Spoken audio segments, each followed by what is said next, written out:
There is never a dull moment in the NFL or on Player Profiler. Fantasy Whiplash starts now.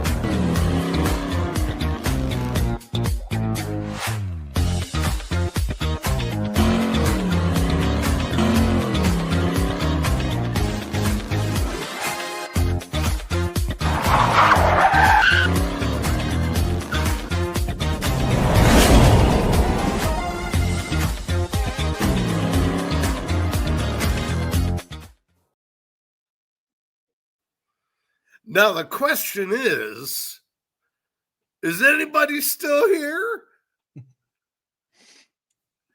That was just the rehearsal. That was our dress rehearsal. We were just practicing to make sure everything was good to go. Well, if there's nobody here, then we will just talk to ourselves, and you guys can all watch it later. I do have a few text numbers.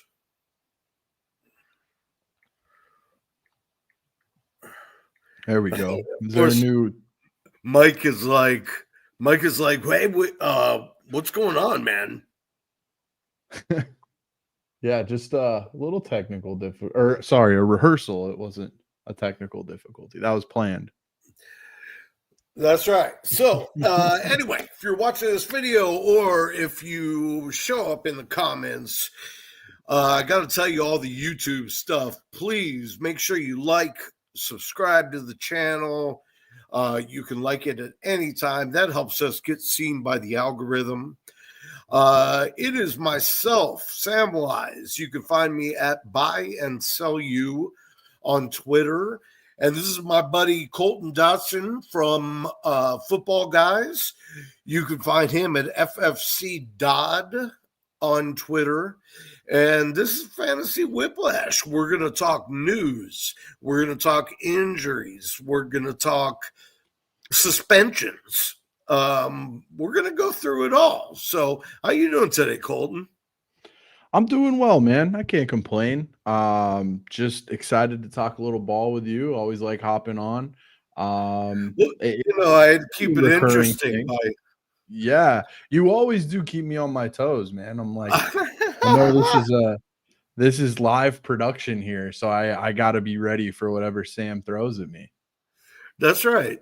See, I try to keep. I said this last week with Joe. I was like, this has got to be my shtick at some point. That they're like, dude, you have to watch this show because the guy screws it up at the beginning or the end every single time. Right. And it's like you have to stay until the end to see if it happens at the end, that sort of thing. So it's an incentive to the viewer at this point.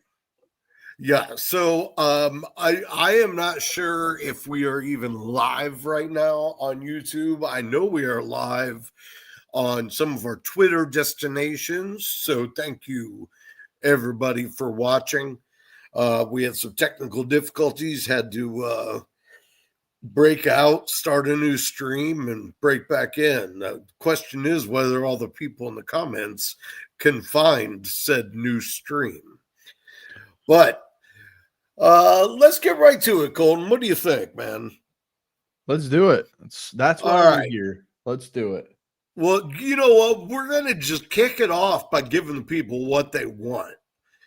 That is more Bill Merritt. Jacory, Croskey-Merritt. Bill. And the impact that he is having on the fantasy football world right now is, I asked you, Colton, I was trying to remember when somebody swept through like Twitter, like some unknown swept through Twitter and everybody wanted a piece. Everybody was like, I was first to Jacory Croskey-Merritt. And did you, I couldn't think of anybody. Could you? I was really racking my brain, and I will say this. I wasn't always a big Twitter guy. I wasn't super online in seasons past. So I'm going to take your word for it that it's never been at this level. But what I've seen over the last couple, like over the course of training camp, I guess, is the drumbeat just steadily, building and building with more camp reports and things like that. And it hit a point where you could say it was a peak, right? When it came out that the Commanders were shopping Brian Robinson, right? And then we get to the preseason. It just so happens that the Commanders are playing the very same night. And it just so happens that our friend Bill Croskey-Merritt scores on when you go back and you watch the play, I feel like I may have been able to score on that play with the the hole that was opened up. But in any case, he scored a touchdown. Really sharp people have done a lot of work on Bill Croskey-Merritt. You mentioned people talking about who staking their claim to being first on him and all of those things. The earliest call on Bill Croskey-Merritt that I have seen is my guy Jeff Bell at Football Guys called out Bill Croskey-Merritt in February and said this was a guy to keep an eye on. And that is the earliest call that I've seen. So if we're playing the first game, I want to give a shout out to Jeff real quick.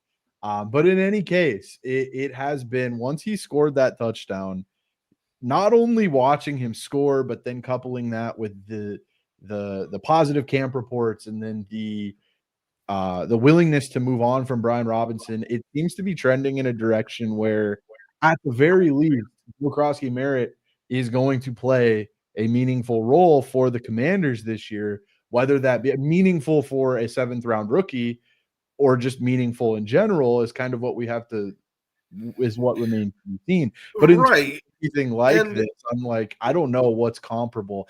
There was a lot about Tank Bigsby in 2023 during the preseason, but even that, he's like a 3rd, 4th round pick. It's not. He was expected to be drafted at a decent time. I mean, exactly. honestly, Bill Merritt, nobody really even expected him to be drafted. I mean, they just basically took a flyer on him in the 7th round. Right. Now, what is he had really a weird interesting, college. Yeah. What is interesting is, I mean, his college career is, he played for like Alabama State and then transferred to New Mexico and spent one season beating up on guys like Utah State. And then he was ineligible for his last season. So really, he's only got one solid Division I campaign under his belt, and his metrics aren't even that great. His burst score through the roof. Speed is all right. It's passable. I think it's like a 4.52. But which isn't great for a running back, but it'll do if you can bust through.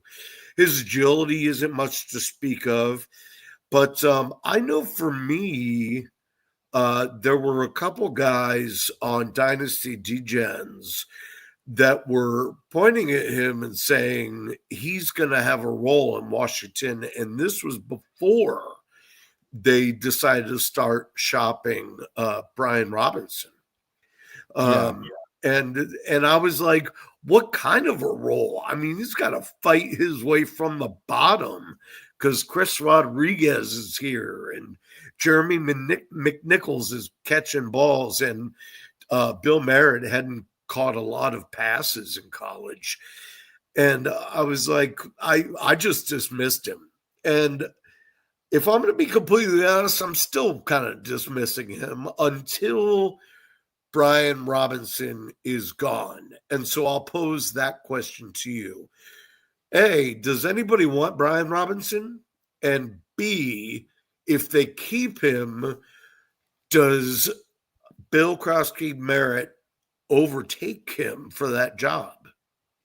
Yeah, I think with Brian Robinson, he's been for the last 3 years of his career, and as a rookie, he dealt with the preseason injury with the gunshot wound and all of that, and then got up to speed. And over the last 2.5, 3 seasons of his career, he's been a good, not great runner, right? Right. Effective early down guy, a downhill between the tackles type of guy, who can do that and really only do that, right? Not that he needs to be a big time pass catcher or anything like that. That's kind of what Austin Ekeler is going to do, and that's the one constant about this whole situation is I think we're all pretty confident that Austin Ekeler is kind of locked into the role that he played last year. I don't think if we're going down, even if Brian Robinson hangs around in Washington, if we're going down the list, it doesn't seem as though Brian Robinson, let's call him JCM, right? JCM or Chris Rodriguez are really going to push Ekeler for the role that he's going to play. And when we're looking at this whole situation, Chris Rodriguez did still play a little bit with the ones last night. It seems like he's going to be mixed in here. I don't think this is going to be a situation where if Brian Robinson isn't there, it is JCM's show. It might end up being that as the year progresses, and maybe he puts some distance between himself and Chris Rodriguez. But this definitely strikes me as a situation where Washington maybe sees that they can get by moving on from Brian Robinson, who they clearly aren't going to pay after this season, right? Does anybody want him? That's another thing, man, is like, where does he fit? Is that a style where, and then you go around to the running back needy teams, and it's like, where does his style really, really fit? I know people have floated the Cowboys, people have floated the Bears. I'm trying to think of where else. Those seem to be the big ones that I've heard. Yeah, the question is he really any better than anybody the Cowboys have? You know what I mean? And that's the big question, is how much better is Brian Robinson than what those teams already have, right? Right. Or what maybe is it worth not giving a Roshan Johnson or a Kyle Monangai, if we're talking about Chicago, is it worth not giving those guys some run to solidify, a good, not great standing for Brian Robinson? Like, what you have in him. He's going to come in. He's going to be an early down guy who can give you some of that. But if that prevents you from discovering that Kyle Monangai or Roshan Johnson can be a much more effective version of that, then I don't really know if there's much payoff there for these teams to bring Brian Robinson in. It seems like it's trending toward maybe a release, even where if Washington can't find a trade partner, maybe he's just cut loose. I don't know. I could see this going any number of ways. I would think they could get a 6th or 7th out of him. Yeah, you would think, or a so. conditional pick if he plays a certain amount. Yeah, that would make sense too. Is go with conditions, but I see it as more JCM and Chris Rodriguez kind of chipping in together at that early down role with Austin Ekeler playing the third down pass catching specialist sort of role that we've seen. But I mean, that doesn't mean JCM isn't going to be a value. He absolutely is. If we continue down this path where, he has at the very least, he has made the Commanders consider moving on from a guy that they have, I guess it's a new regime and everything like that, but a guy that's been there for 3 seasons. And the fact that they're even considering that feels like he's been there forever. Yeah, it does. He is one of those guys where it's like he was really only drafted in 22, but right. Yeah, new regime too. There's been a lot of change in Washington. Reports are coming out that they weren't overly pleased with, how he was running and the way he was playing and things like that. So it seems like it's a situation where at the very least JCM has made them consider moving on and forcing there's a lot being of so good that they can't ignore him. A lot of fantasy managers who weren't terribly pleased with the way Brian Robinson was running either. So, yeah, we feel Washington's pain. All right. Yeah. I don't want to spend all night on Washington. I'll leave you with this. Last night, Bill went 11 for 44. He had a 27-yard run. Let's take that 27 off the 44. That's 10 for 17. Just against saying. the Bengals. Against the Bengals, against a horrible defense. That is another element to this too, is, what does it all look like? It's preseason and all of that, but that's another element to this, is he had the big play and then you didn't see too much beyond that. And he did play well into the game too, which if he was a guy that they're solidified with in terms of like, he's going to be our go-to early down guy, you can't imagine he would have played for as long as he did, if that's an undisputed role, right? So, right, because obviously Brian Robinson on the trade block did not play, because the last thing they need is for him to get hurt. But Eckler wasn't in the game either. Rodriguez and McNichols were used, but not a whole ton. And so I mentioned that average, and last week he ran 7 times for 24 yards. That's about 3.5 yards a carry. That's not great either. So I just wonder if at this point the hype has completely overtaken the talent. Yeah, there's certainly an argument that could be made. You never want to overreact to preseason. I know a ton of sharp guys who are overly sold on the talent. They are very confident in JCM and the ability that he potentially brings, and maybe the weird college career affected him a little more than we would have seen if he did get a full final season and all of those things, which I definitely put a lot of stock into. But at the same time, it's a 7th round rookie. You want to temper those expectations.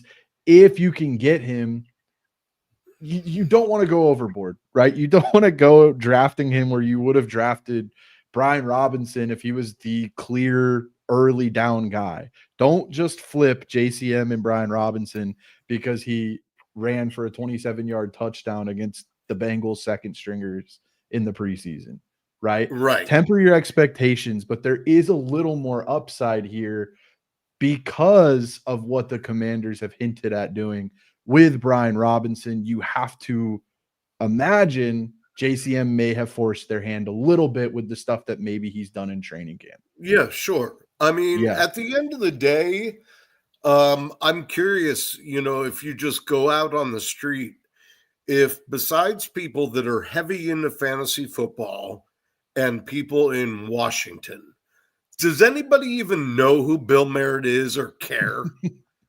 That is a great question. That is a great question. Nobody cares. So I don't know. It's going to be interesting to see it shake out. I am not. Well, I mean, we're in redraft leagues coming up now, and he's still, I think on Underdog, he's projected as a 15th rounder. So in best ball, you could grab him. But in redraft leagues, he's still not. I mean, unless you're really buying the hype. I think everyone gets so intoxicated by the what if I'm currently rostering the next Puka Nacua? What if I'm currently rostering the next Kyron Williams, James Robinson, all of these guys who were waiver wire pickups when they broke out, right? Everybody is so enamored by the possibility of landing that guy before you have to pay up for him. And I think that's why JCM has really exploded too, is you see a lot of people who were, it was kind of a deep take. It was a deep cut to be like, keep an eye on JCM. So it's kind of a way to flex your knowledge a little bit, right? To victory lap. Of course. That's what this industry is. You're seeing that too, but there has been a ton of hype. And the fact that he ran for a touchdown the same day that they were talking about shipping Brian Robinson was like, that wasn't going to do any favors with bringing costs down. It was going to bring us to a crescendo. So, and I will say that I am one of the more skeptical analysts out there. I try not to fall into the traps. I mean, obviously I have guys that I like. maybe that other people don't like. But I'm not really interested unless he's sitting at the top of my list when my pick comes up. So let's go from somebody that had zero pomp and circumstance to somebody that had plenty of each. And that was TreVeyon Henderson, because Joe and I didn't discuss it last week. He blew up a 100-yard kick return that there's like numerous angles. You can look up numerous angles on this return, and it's pretty sick. 100 yards. He took one carry and busted through the line, went 18 yards. He caught 3 balls for 12, which we would assume if he takes over a starter role, that would be Ramondre's job. Ramondre went 7 for 36, so you've averaged over 5 yards a carry. Didn't fumble the ball. Yeah. Who knew? That's big. And then this past Sunday, Henderson ran 4 times for 20, and had a touchdown. So I'll just ask you just flat out, how's this going to play out? Is he going to start the season as a starter, or is he going to take over eventually? Like you, I feel like I'm a little more skeptical. Maybe I'm just nervous for my my misses to be broadcasted everywhere. But at the same time, when there's something I'm convicted in, I'm going to stand on it. But I'm also looking at this through the lens of, you have the draft capital in an incredibly talented draft class too. You could easily make an argument that in a class with no Ashton Genty, TreVeyon Henderson is probably a first round pick, right? Like, he is an incredibly talented player. A second round pick on a running back is still significant draft capital. So there's no world where he doesn't lead this backfield eventually. I do still think that TreVeyon Henderson, or not TreVeyon, I'm sorry, Ramondre Stevenson. There's so many names. Ramondre Stevenson is still a talented guy who's proven to be a capable back in this league. I also think Antonio Gibson has a role to play in this backfield as well. Oh, his metrics, his metrics last year, man, especially as a receiver, he's not an afterthought, Antonio Gibson. Especially as a receiver, he's going to have a little role to play here. I'm not saying he's going to go out and be like part of a 3-headed monster backfield or anything like that, but he'll still mix in. He's a capable receiving back. But I do see this where TreVeyon Henderson continues to creep up, and for good reason. I think once you get into the money weeks, when you need him to be that guy, when you need him to take off down the stretch, that's when you're going to see it. But I also would not be shocked if there is like a Ramondre Stevenson, TreVeyon Henderson headache for the people who invested in TreVeyon, at the peak of the cost, right? Because we're getting into like 4th round territory at this point, right? Or maybe even early 3rd for really overzealous people, which it could play out, right? He's that talented. It could absolutely happen that way. But we've also seen Josh McDaniels backfields, and he's a guy, one, that leans on multiple runners, and you also have an incredibly talented quarterback who is probably going to run a little bit with some ascending skill players as receiving options, right? So there is a lot of mouths in this offense, and I'm not saying, yeah. Could you imagine if to start the season, TreVeyon was only on kick returns until somebody got hurt, or until Ramondre Stevenson fumbled for the first time, right? And then you just flip the roles. That is maybe that's the one I can't necessarily see happening. Henderson is 100% going to be, I would think, as like a 1A, 1B with Ramondre Stevenson, but I don't think we're going to see any sort of like bell cow in this backfield. And I don't think that's what anyone's anticipating. Not No. that you can still be an incredibly effective running back in a committee. I don't think a committee needs to be the kiss of death for a player. But I also don't know if we're going to see TreVeyon handle 65% of the snaps on a regular basis early in the season. We will still see Ramondre. Yeah, most assuredly. I mean, especially because they gave him that pretty lofty contract. All right, let's move on. Are we sick yet of talking about Rashee Rice and Quinshon Judkins? Because there's more. I think I was sick of it 2 or 3 weeks ago. So, yeah. Well, there's definitely more. There's new details regarding the Rice suspension. Initially, the NFL wanted to ban him for 10 plus games.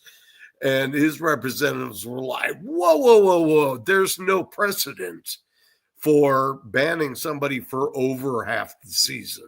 And we've had some people do some pretty bad stuff. So they kind of rescinded that. And now they're talking to him about an agreement, like sitting down, deciding what's a fair number of games, when he will serve them. He could now serve them at the beginning of the season as opposed to in the middle, which particularly helps if it's going to be like 8 games. You know what I mean? You don't want that bleeding up to the playoffs. Right. Because 8 games is a long time to miss. But the biggest problem is if they can't come to an agreement, they have to go before a judge. And then they're at the mercy of when the judge says the court date is. So the judge could put the court date in December, and then Rice is just lost for the rest of the season. I don't know if also it could be pushed into the new year, so maybe he misses no time. All this to say, in the last 30 days, Rice's ADP has dropped 2 rounds, 2 full rounds. He was going at the end of the second. Now he's going at the end of the fourth. How much, is it going to stay right there because of all the uncertainty, or do you expect it to drop even more before we know? I think it all depends on your league, right? If you're playing in home leagues and you're talking, you mentioned we could go out and ask people who Jacory Croskey-Merritt is, and they'd have no idea. And I think that's a majority of people who play in casual home leagues, that sort of thing. And a lot of times the icons next to player names on whatever platforms you use are enough to dissuade somebody from picking a player, right? They don't know the specifics. They don't know how long this has been going on. They just see the little like out or whatever, and they stay away.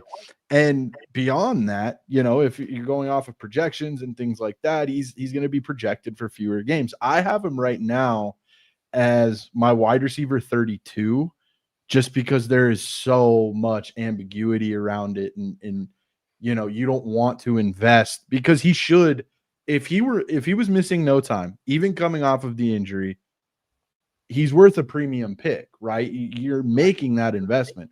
So when he comes back, you would have to assume that the health is going to be less of a variable, because he's going to have more time to, get past that while he's serving the suspension.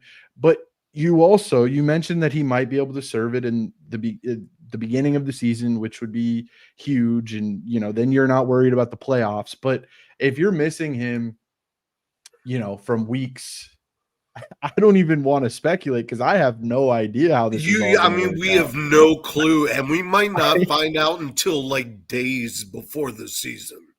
100%. I mean, it's already days before the season, but I mean like 2 days. He's such a high risk, high reward player at this point.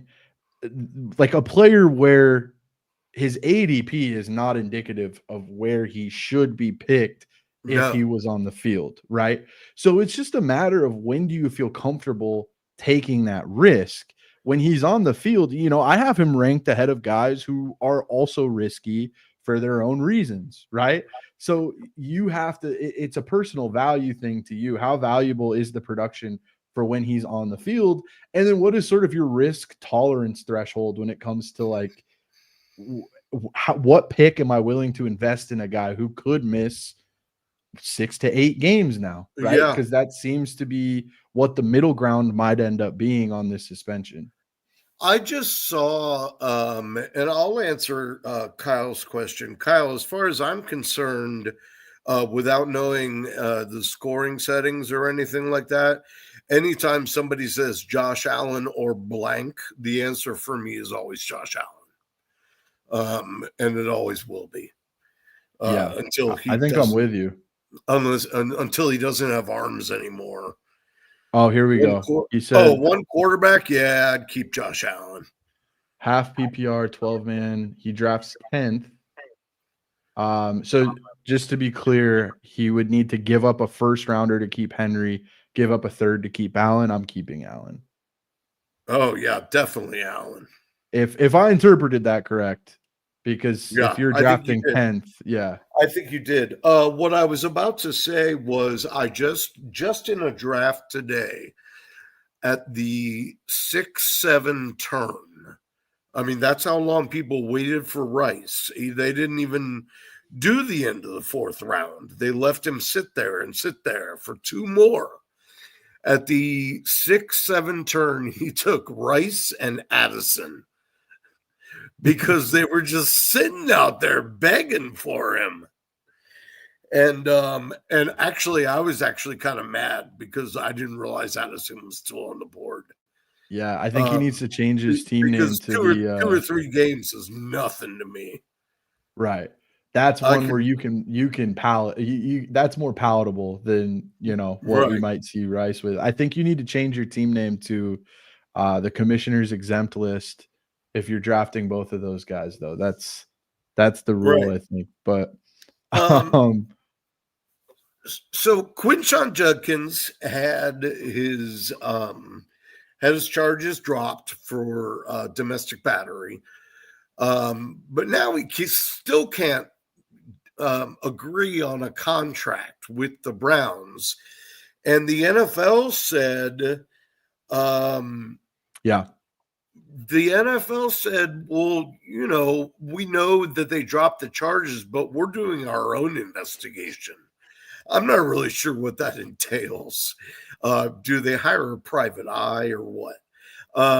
But I mean, he was completely cleared. They were like, there's nothing we can charge him with. Absolutely nothing. So, but he still can't agree on a contract. Now, I saw him taken in the 8th round today. You know, he's down 2 rounds by his ADP in the last month, but he rebounded a round after that and started coming back up. But then this is liable to drop it down again until he actually signs. And you've got him now at like, I think he's projected at round 10, pick 10. And his teammates, Jerome Ford, are at 1502 and Sampson is at 1212. Are you drafting any Browns running backs? Like, are you taking a chance on any of them? You know, in a redraft league, not in Dynasty. I mean, the answer to any question is always going to come down to the value, right? And where you're at on the board and everything like that, right? Like what does your roster look like? All of those things. But if I have anything to say about it and I can address the position in such a way that I can steer clear of this backfield, I'm going to do it. In terms of like Quinshon Judkins hasn't even signed a contract, right? So he has been a part of 0 install, 0 training camp. It seems like Cleveland's going to wait until there's a resolution to make progress on this, I don't even know. So He probably doesn't even have a playbook yet. right. And at that point, you're looking at when does he sign the contract? When can he get up to speed? And then from there, when can he be a reliable week in, week out fantasy football starter? There are a lot of hurdles to clear without a whole lot of time to be able to do that. Right. If I'm looking at this and I'm like, I absolutely need to draft. I still have Quinshon Judkins. I might end up tweaking this a little bit too. I still have Quinshon Judkins ahead of Jerome Ford just because I'm still in a place where there's enough time for the deal to get done. There's enough time for him to be impactful, maybe down the stretch if everything breaks his way. But as we get closer and closer to meaningful games, and the more that comes out about Cleveland being nervous about the deal and everything like that, the more skeptical I am that that's going to happen as a rookie. If you absolutely need to play this backfield, my read would be Jerome Ford early and then potentially Dylan Sampson late if he proves that he can be that guy as the season progresses. But again, that's a backfield that I'm probably going to steer clear of Yeah. if I absolutely can. I mean, if Judkins is still sitting there in like like your last pick in the draft, obviously you're Right. going to grab him. You At know what that I point, mean? it's like it's risk reward, right? Yeah, What is your it is. risk tolerance? What is your threshold for, Um, upside swings? And at that point, I think that's a good time to so to I roll am the dice. so tired of talking about the Cleveland Browns, but we've got one more thing. Okay. Um, I feel like this show is like about the Cleveland Browns and the Pittsburgh Steelers every week. But the Browns also turned around and immediately signed the undrafted Isaiah Bond as soon as his misdemeanor battery charges were cleared. Um, like he announced it at like a press conference immediately after the trial, and I'm like, were Yeah. they like visiting him in the clink or what? Um, but Bond went undrafted. His college stats are unimpressive.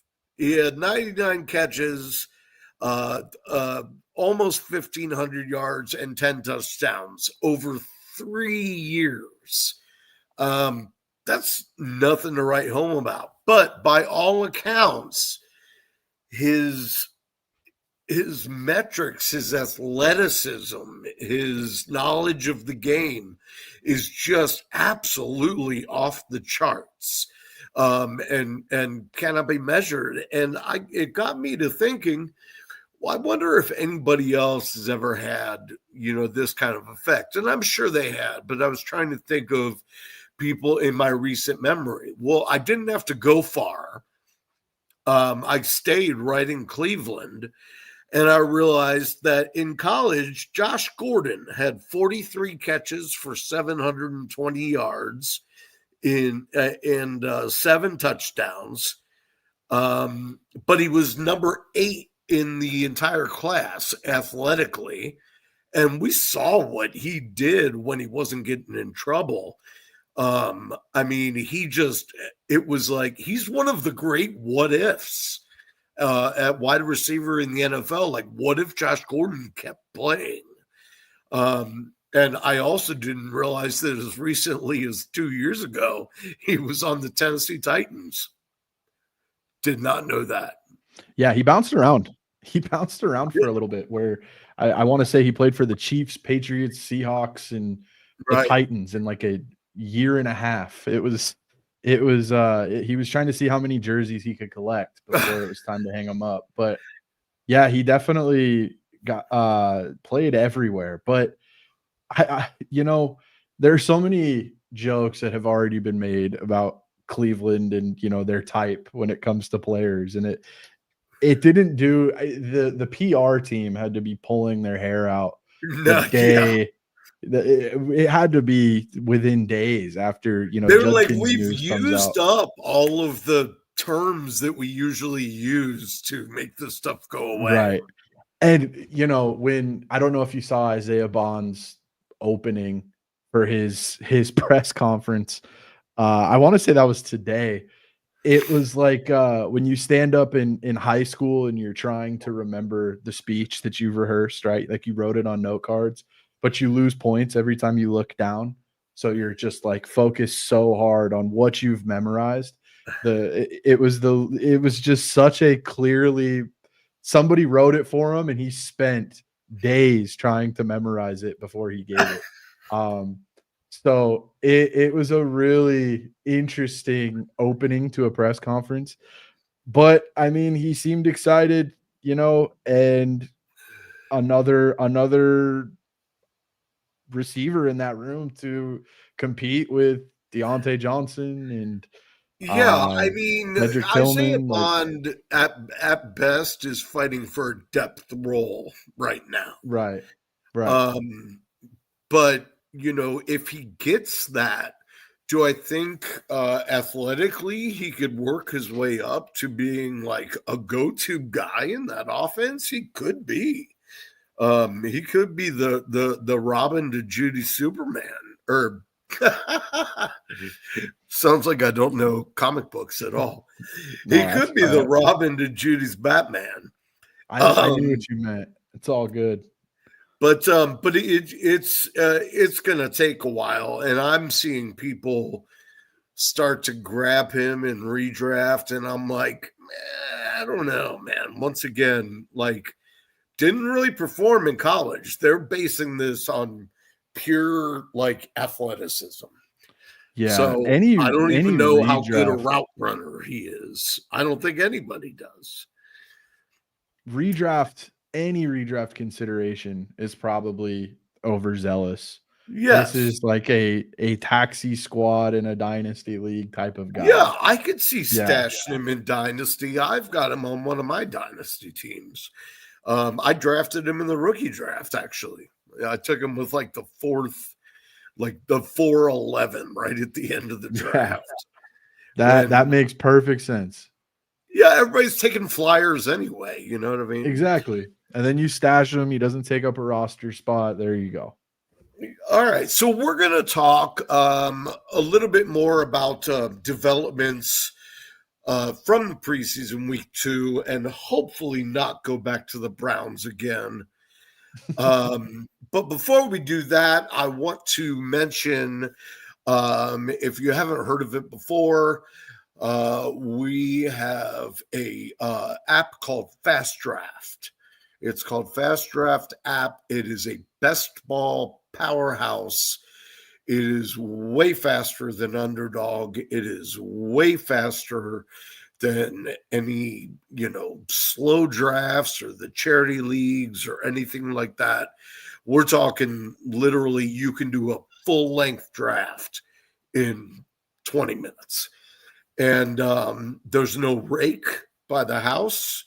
So at the end of the season, it's, the top couple spots get paid and get paid really nice. I think one of them right now is 10 grand. So that's not much to shake a stick at. And the best part is FastDraft is cheap. The Rabbit is the full-size draft. That's the most expensive one. It's $10. But then there's also a rookies-only draft. There's also a Flex 4 draft where you only draft 6 guys, and it puts in the best 4 each week. And those are only $5. And if you want to try it out, there's a free one on there too, so you can just practice or whatever. But go into FastDraft, use promo code WHIP, and you will get 100% of your deposit matched up to $100. But that is probably enough from me. I'm going to let the Podfather tell you about it.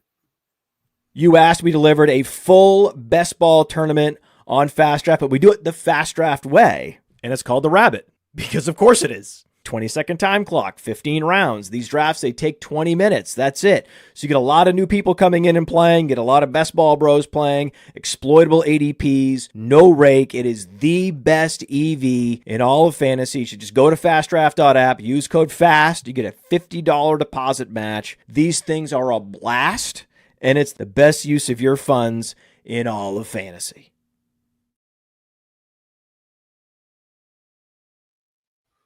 So take it from him, and I know it said $20 entry on that rabbit, but they do some $10 ones as well. And the last thing I'll say is there is a Discord that is always putting out specials and contests. And man, that bad boy is hopping. And if you've got notifications on, you'll get a notification like, hey, I need one more for the rabbit. And you can just log in, boom, and you're drafting right then. So check it out. Fast Draft. Use promo code WHIP, which works on almost every site anywhere for anything you have to pay for, which is good. I've worked very hard to build that. All right, let's talk about some more developments from week 2 and some other injury and player developments. Colton, I don't know if by any chance you've heard, but 2 quarterbacks were announced as starters for their teams. What? I actually had no idea. Please enlighten me. Oh, okay. Daniel Jones will be starting for the Indianapolis Colts, not Anthony Richardson. The Colts, I guess, maybe think they have a shot at the playoffs, or do they just have 13 million reasons to roll Daniel Jones out there in the form of a guaranteed contract? Yeah, I have a couple takeaways here. My first one is it's not entirely shocking because we're in a situation now with Shane Steichen and Chris Ballard where their jobs are on the line, right? It's kind of like the year 3, year 4, year 5 mark, if you're lucky, where it's like, okay, you don't really have the benefit of time anymore. But at the same time, this wasn't like Joe Flacco versus Anthony Richardson, right? Like, I think Browns fans have a little more reason to be excited with Joe Flacco because he's at least steady. This isn't a steady veteran versus a reclamation project. This is a reclamation project versus a reclamation project where nobody won the job. It wasn't like Daniel Jones left zero doubt. So that's where it's confusing to me. And then when Shane Steichen goes up to the podium and mentions 2022 in 2025, you start sounding alarms a little bit. He's talking about how Daniel Jones was good 3 years ago. And now it's, a situation where he can still be that guy. He gives us the better chance. One, it shows you that Anthony Richardson, this has been, I don't even think it's entirely his fault. Chris Ballard drafted Anthony Richardson and immediately said we need to be patient with him, and then turned around and was incredibly impatient with him. He was aware of who Anthony Richardson was. The whole team was. They invested a top 4 pick in him and then did everything wrong. And now you're in a position where you have to trade him. He's not behind a guy he can learn from. He's not. Yeah. Daniel Jones isn't going to be the veteran. Well, you can learn how to throw more interceptions. Yeah, like you lose all downfield. The downfield presence of this passing game is gone, which I guess is good if you're looking at it through the lens of like, okay, Josh Downs and Tyler Warren being reception hogs. Things are a little better there, right? Jonathan Taylor saw a very modest boost in his production when Anthony Richardson wasn't on the field. I guess it's good there. But in terms of, and I sound like a bitter Anthony Richardson Dynasty manager, right? Because I did have a lot of Anthony Richardson. But at the same time, you've watched this for 3 years and it's just like, oh, okay, how can the Colts do this worse? And then they show you year after year, this is exactly how you go about ensuring a project drafted in the top 5 does not pan out. And I mean, I would not be shocked if this goes off the rails very early. Right. And we're talking about Anthony Richardson by week 7 with an interim head coach. Well, and that's the thing is Steichen said that this is a situation where Daniel Jones is the starter for the season, meaning he's going to have a really long leash and they're not going to pull him off. And in response to that, immediately, Coach Speak Index posted a tweet that said, "We have found that Shane Steichen is honest 30% of the time." So, and everybody's like, okay, so yeah, so for week 4 or 5, we'll and see. Then factor in the human element there, where he's honest 30% of the time with job security. Take job security out of the equation. How honest is he going to be? This is going to be desperation throw after desperation throw the second anything goes south. And I noticed, I'm looking at it right now, they're 1.5 point favorites in week 1 at home against Miami. That is probably the most mind-blowing thing I've seen all day. That is. So, I'm going to get off here and take Miami plus 1.5. There. Yeah, and the other thing it's one of those deals where I saw that notification. Yeah, the other thing that's really baffling is okay, we agree that Anthony Richardson is not good at this stage of the game, right? And he never was. Like I liken it to when he worked out for teams. Like when he ran, they were like, ooh. And then when he threw, they just turned around and didn't watch. Because the guy is just not a good passer and he's not a good leader. And I don't know. I could go on and on. I am an Anthony Richardson hater. I do not have any shares. I never have had any shares. But I will say this real quick. I'm so glad that we have this opportunity because I think this is the one time where I, as an Anthony Richardson truther, have run into an Anthony Richardson hater. And it's totally cool. You have every reason to feel that, right? And honestly, I probably should too. But I went back this season and I don't know if I've mentioned this on the show or not, but I watched all of his passing attempts from last year. And some of the throws that he makes are absurd. The ball placement, the arm strength, the ability to do it all from an improv perspective and when things break down, getting the ball out. He is such a talented passer. What eludes him is doing that on a consistent basis. And that is the most important part of it. That is the most important part. You can make those 60 and throwing it to anybody other than Alec Pierce. It's about calculated risks, and he does not take calculated risks. He just takes risks. But those flick of the wrist 65-yard bombs to Alec Pierce are they're intoxicating, man.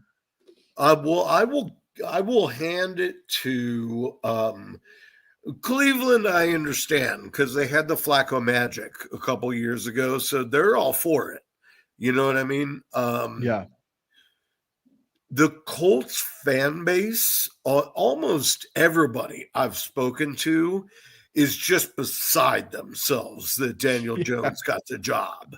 They were like, for good reason, man. For good reason. They were like, how is Anthony ever gonna get better? And I'm like, dude, Anthony sucks. And they're like, no. And I'm like, look at all these numbers. I show them a CVS receipt worth of numbers. And that's 100% right. The numbers are abysmal. If you go look at his numbers, the expected points added, the A dot is always going to be near the top because all he's doing is chucking the ball downfield. The numbers are abysmal. But I think you look at the numbers and you look at the fact that the numbers are what they are in year 2, and all of the blame falls on Indianapolis. There was no plan for developing him. The fact that he was their 2023 week 1 starter was absurd to me. He should not have been rolled out that early. And I think we're seeing what happened with them sort of rushing a guy who was very much a project. And I think if he lands in the right situation, if he can develop a little bit in terms of the nuances of the quarterback position and the most important parts of the quarterback position, the processing, the getting through progressions, the making the right decisions and in trusting systems and things like that, the skill set is there. It's just a matter of getting to a situation who can help him build on everything else. Yeah, I think that's the big variable. I think they should have paid an absolute gazillion dollars to some Hall of Fame quarterback and made him the quarterback coach. Like somebody that just is only with Anthony Richardson all day, every day, just trying to pass on knowledge until it's, let's say it's Steve Young, until Steve Young goes, I tried, Yeah. Yeah. And, we don't know in terms of like all of the intricacies that went into this, right? Maybe they gave him every opportunity to show incremental growth in the behind the scenes stuff, and it just didn't happen. And, we are where we are now. And I saw a clip come out from the locker room. I think it was Quentin Nelson mentioning that like it is frustrating to, have another quarterback. And there's just so much inconsistency now at the most important position on the field that your veterans at other positions are frustrated, and that makes perfect sense. So then it's like, how long can Steichen hold this locker room together? And my guess would be probably not very long, because Daniel Jones isn't the guy you turn to save your job. So yeah, no, and he's not going to have any friends in that locker room either. And how ironic, really, that like Joe Flacco kind of failed miserably in Indianapolis, and now he's back to being the starter in Cleveland. And here we are talking about him again. And he's only like 75, so he's got a couple more years. There was an injury. Jalen McMillan, I don't know if you saw it, went up for a catch for Tampa Bay and came down hard just above his shoulders, basically on his neck. It was kind of nasty, like it was like, ooh, I don't think I'd get up from that. Yeah. And they first said, well, he might miss a couple weeks. Now they say, okay, he's probably going to miss half the season. So without really elaborating more, and if they say he's probably going to miss half the season, that probably means 3/4. You know what I mean? But Chris Godwin, whose foot almost fell off of his leg last year, hasn't even jogged. He hasn't even jogged. I mean, they were trying to sell us that he might be ready for week 1. He's not even jogging. So he's not going to be ready till probably at least half the season. So my question is this. Emeka Egbuka, his ADP is round 6, pick 6. Should he be going sooner than that? Absolutely. I think we're looking at a team that is going to throw the ball a ton, and a team that did so effectively last year with a quarterback who has really rebuilt his. We're not looking at a situation where this is going to be unproductive volume. This is going to be one of the best passing games in the NFL, and he is going to be a top 2 target in that system in terms of, we're going to look at pass rates and all of that stuff. The Buccaneers are probably going to be near the top in most of those metrics. Now we'll see how the offensive line impacts that. I know Tristan Wirfs is dealing with some stuff, but you're looking at a team that should be a top 5 passing offense. And Emeka Egbuka You look at the draft capital, you look at all of the reports coming out of camp, you look at what Baker Mayfield's saying about him, you look at the fact that he is now, we opened, training camp in the offseason with Egbuka as probably, if depending on how you feel about Jalen McMillan, who finished the season on a tear, is probably the number 4 wide receiver, number 3 at best, if everybody's healthy and everybody's there. 2 of those guys have now dropped out of the race, right? Right. And all that's standing between him and the number 1 option in this offense is early 30s Mike Evans, who is still great, right? But he has, dealt with some nagging things here and there. And we're looking at a situation now where Emeka Egbuka is going to see absurd volume. He was a wait till like a second half sort of breakout guy for me, just because of how crowded that room was. But now he's going to be an awesome value. I expected him to start in 3 wides over Jalen McMillan. I was just never really impressed. Jalen McMillan, he caught a couple home run balls last year, and that was nice. But, he didn't strike me as somebody that would put fear into the hearts of the defensive backfield. Egbuka, I think, does that because he did it in college. And he certainly runs routes very well. I haven't looked at the odds, if there are some out there, but the minute McMillan went down and they started talking about Godwin again and how much time he was going to miss, I started thinking Emeka Egbuka has a really good shot at offensive rookie of the year at this point. You know what I mean? The rookie, there's an offensive and a defense. Usually the quarterback gets it. It's pretty rare that he doesn't, but right now we're talking about Cam Ward. And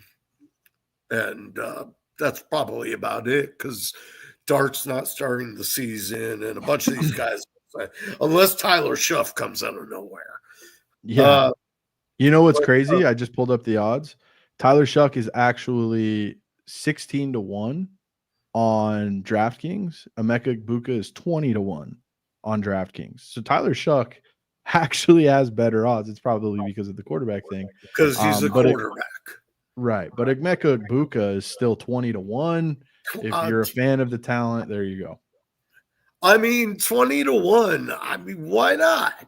It's a Hail Mary, man. I mean, he would need Cam Ward to really falter. And Ashton Genty too. I think Cam Ward's gonna do well. Or well enough. But anyway, I digress. We're getting off subject. Don't forget Egbuka, as we are wont to do. Don't forget Egbuka had 2,000-yard seasons with 10 touchdowns apiece at OSU. They were actually separated by a year. So he's been producing for a while, you know what I mean? As a sophomore, as a senior, and as a junior, he didn't have 1,000 yards, but he still had a pretty good season. This is a fun one. The Buffalo Bills are working out former Buffalo Bill Gabe Davis. Does anybody care about that? Anybody? Bueller? Got paid, I guess. Yeah. He now. Jacksonville gave him $39 million for 3 years. And at the end of 1 year, they were like, yeah, it's enough. I mean, I think they let him go during training camp last year, but they were like, we don't need you. And to be told we don't need you by Jacksonville that's hardcore, man. Yeah. I mean, Buffalo is where he spent the first 4 years of his career. They know him better than anybody. It's one of those things where Buffalo is just, you look at the skill players there and it's so crowded, right? Really? It is, but it's crowded with what, you know?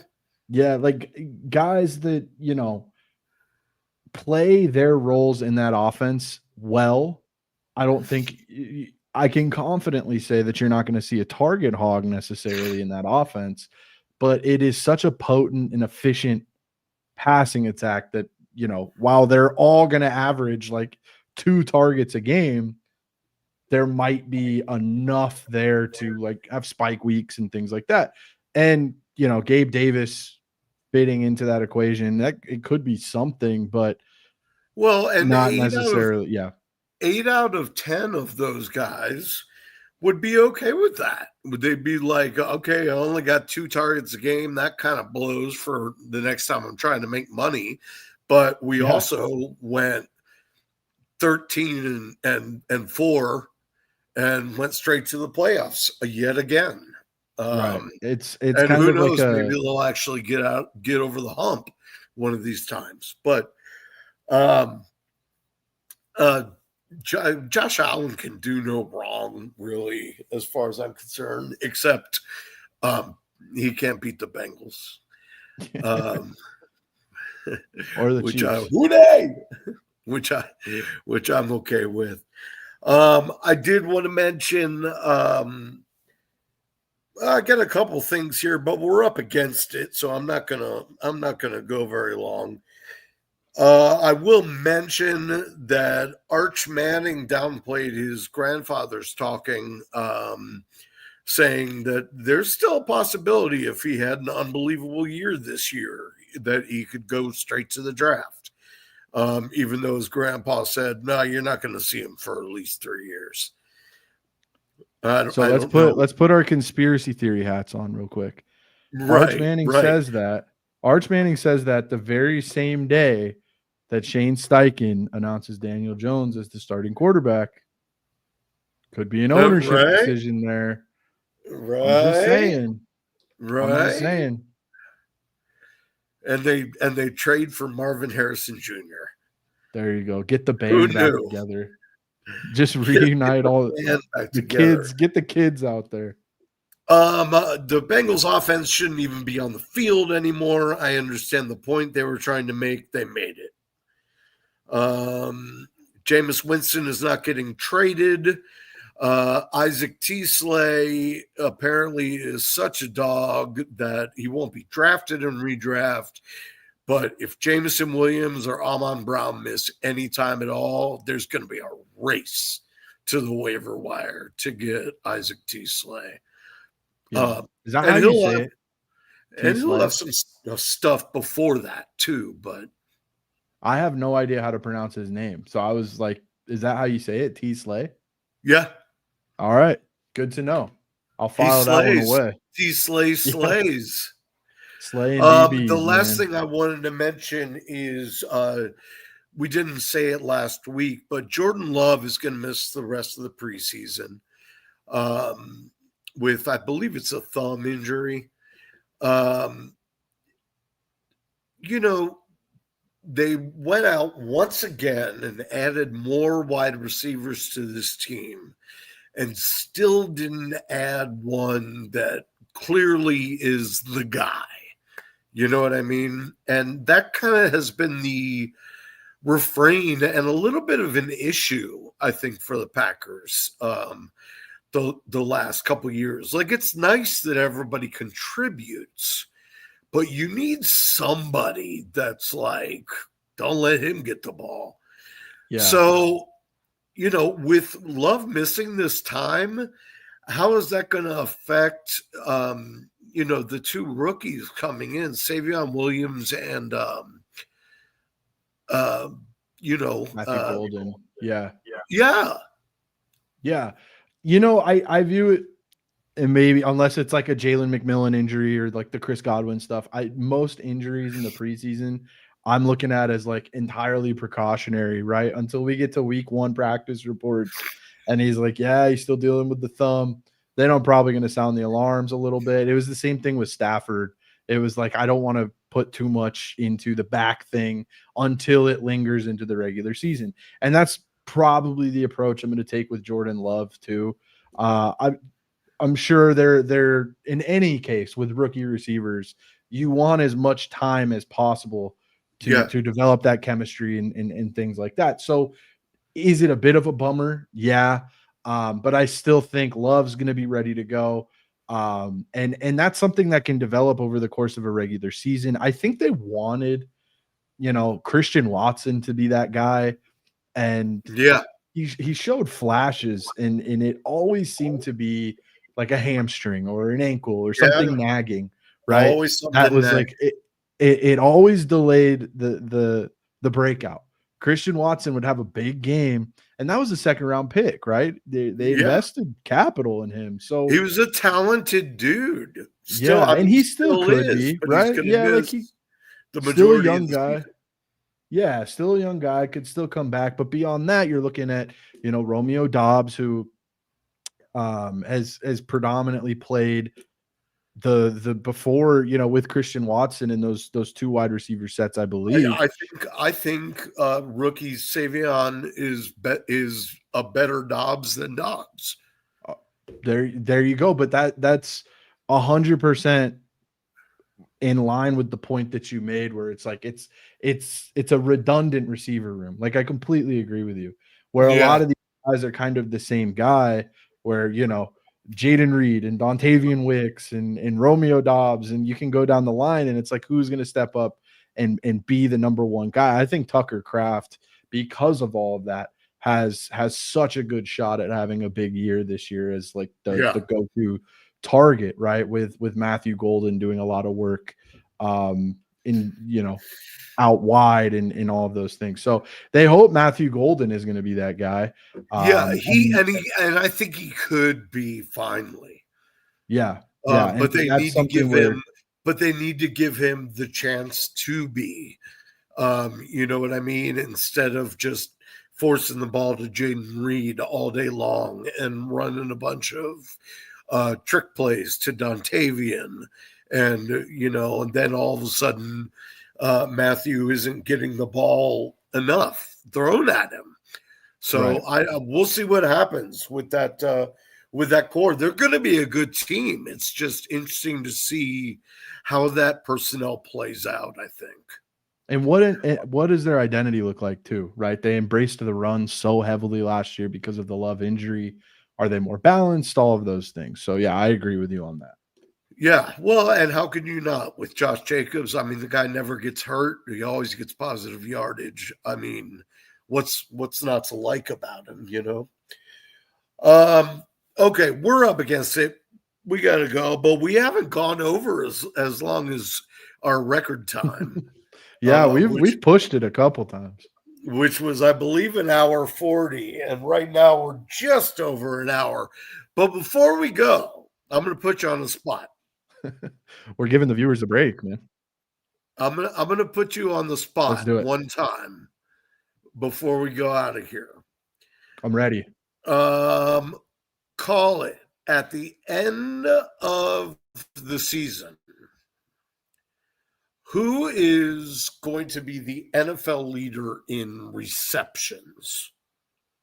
Oh, okay. And you can't say Jamar Chase, Justin Jefferson, or the tight ends. Okay. The first name that comes to mind is Malik Neighbors. Like, based on the target share he had last year, if Malik Neighbors isn't off limits, I've got to go with him. But I feel like that's too easy. I feel like that's a layup. Well, I mean, they have a better quarterback now who can spread the ball a little more. Right. That is true. Just with what he did as a rookie, I don't even think he needs to replicate the target share he had last year to still potentially push for the NFL lead in receptions. I don't know why my mind keeps going to Tyler Warren now that we're looking at Daniel Jones as the starter in all of Why can't it be Josh Downs? It could be Josh Downs. That's what I'm saying. Those were the two names that, like, when you said that, immediately popped into my mind. I'm like, what if it's Tyler Warren or Josh Downs? You're like, where's Daniel Jones right now? That's whoever he's just throwing the ball to. Yeah, that's just absurd enough to I be the didn't, case. I didn't really think about this, even though I was going to pose it to you deliberately, so that and now the only person I can come up with is someone I don't like. So I'm going to say Jackson Smith and Jigba. I like that one. What if it's Garrett Wilson? I hope it is. I love Garrett Wilson. Oh, I went back and pulled up a list. Drake London wouldn't shock me either. Oh, Drake London. Yeah, I feel like we have to go Drake London. I agree. Yeah, that one's you wrote softball on the show sheet. That's the softball pick for me. That is the softball pick. But I will agree with you all day long. Once again, Colton, why don't you tell everybody where they can find you? Yeah, I am a writer for Football Guys. You can find all of my writing over there. All of my rankings are there too. Update those rankings regularly. I also put out a YouTube. It's like a podcast with, the video element and all of that. Publish a show twice a week. I'm going to start doing live streams too, called Scramble Drill, a fantasy football show. I did find out that there is another show with the exact same name, so I might be undergoing a rebrand here. Stay tuned for that. But anyway, you can find me. I'm on X at FFC Dodd. I'll post the updates. If you want to follow along, that would be sweet. If you feel so inclined to do that. You can, of course, find my writing on Player Profiler. I have several articles coming out soon. You can get me on Twitter at all one word, buy and sell you. This show was born of a written series last year. And I will be resuming that series when the season begins. And you'll be able to find that this year on Player Profiler as well, every single week right before we go on with this show. But don't worry, the series, the show, two different animals. All right, say goodnight, Colton. Good night, everybody. Thank you so much for joining us. It was a great